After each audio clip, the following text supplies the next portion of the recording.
और नहीं सुनते हैं तो हम विपक्ष में अपनी वोट करेंगे। यही मांग के लिए हम धरना पर हम लोग बैठे हुए हैं कि हम लोग की नीतीश सरकार बात सुने, क्योंकि आप 12 साल बाद बहाली लेते हैं तो कहीं ना कहीं सरकार में कुछ कमी है। हर चीज जो होता है जो 5 साल पे आप लोग का हो जाता है, उससे पहले ही आचार संहिता लग जाता है। और हम लोग का कि 12 साल बाद, ये 12 साल बाद नियम बना है कि 12 साल बाद बहाली लेना। और हम लोग को अब उम्र तो है नहीं कि हम दूसरा होम गार्ड में भी अप्लाई करेंगे। अब जो होम गार्ड निकालते हैं उसमें मेरिट लगाते हैं कि 15 पॉइंट उठेगा तब।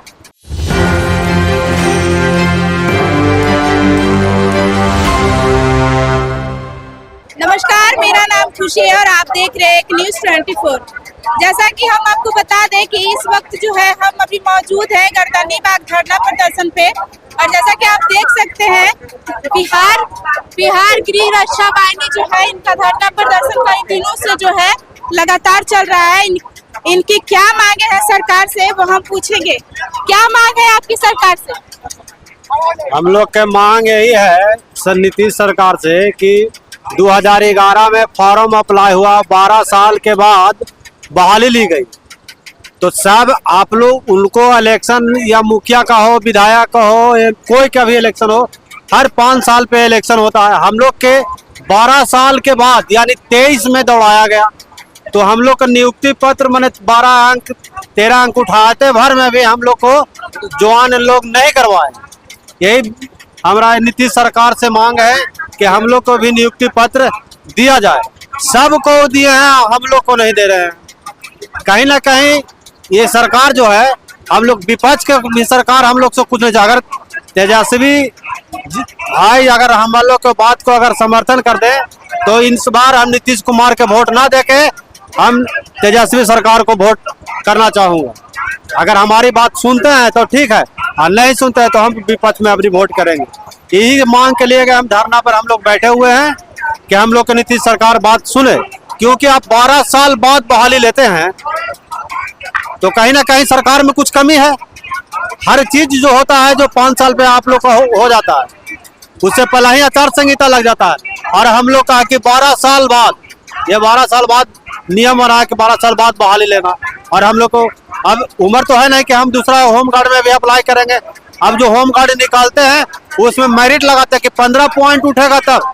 अब हम लोग का 35 साल या 40 साल उम्र है, उम्मीद है कि हो जाएगा 15 पॉइंट हम लोग को उठ जाएगा।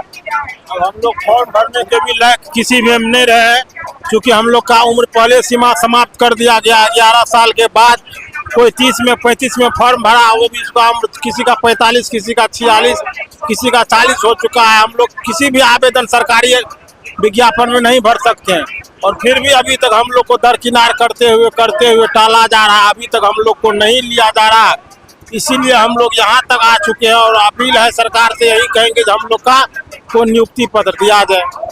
क्या लगता है आप लोग की मांगे जो है वो सरकार पूरी करेगी?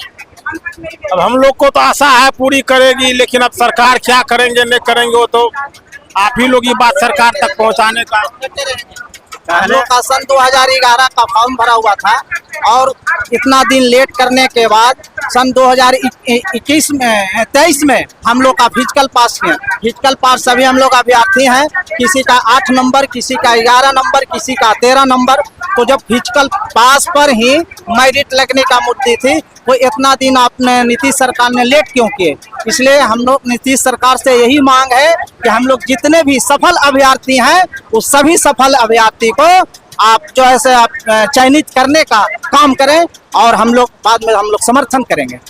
चिराग पासवान जो है वो आप लोग के सपोर्ट में, उन पे क्या कहना? हाँ, जब रोड यात्रा में जब चिराग पासवान गए थे और नीतीश जी भी गया जिला में गए थे, बेलागंज विधानसभा में भी गए थे, तो उस समय बोले थे कि आपकी मेरा 6 वर्षीय जो 6 महीना का एक तो हम लोग तरफ उपचुनाव था, उसमें बोले थे कि हम लोग का 5 सीट चुनाव जिताने का काम करें। तो आप लोग जितने भी सफल अभ्यर्थी हैं उस सबों का हम लोग चयनित करने का काम करेंगे। बेलागंज विधानसभा अपने मंच के मुताबिक से अपने मुखारबिन से चिराग पासवान जी बोले थे, नीतीश कुमार जी बोले थे, और जीताराम मांझी जी भी बोले थे। आप क्या कहना चाहेंगे सरकार? हम तो क्या लगता है ये जो आप लोग जो धरना प्रदर्शन लगातार कर रहे हैं, कब तक आपकी मांगे जो है वो पूरी कर दिया जाएगा? ये मांगे जो अगर सरकार हमारी नहीं सुनते तो निश्चितकालीन धरना, जब तक ये मांगे हमारी नहीं सुनेंगी सरकार तब तक हम लोग यही धरना पर डटे रहेंगे। हमारी मांगों को पूरा करना होगा सरकार के। हम गया जिला से आए हैं, गया जिला में 629 सीट पर बहाली लेना था, जो कि वहाँ 220 सीट पर लिया गया और बाकी का और सीट कहाँ गया। लेकिन अब हम लोग जितना भी सफल अभ्यर्थी का कहना भी यही है कि जितना भी 38 जिला में सफल कैंडिडेट है होमगार्ड का, हम लोग सभी का गांधी मैदान बुलाकर नियुक्ति देने का काम करें। नहीं जैसा कि देखा आपने कि गृह रक्षा वाहिनियों अभ्यर्थियों का क्या कहना है और बाकी आपकी क्या राय है वो हमें कमेंट बॉक्स में जरूर बताएं।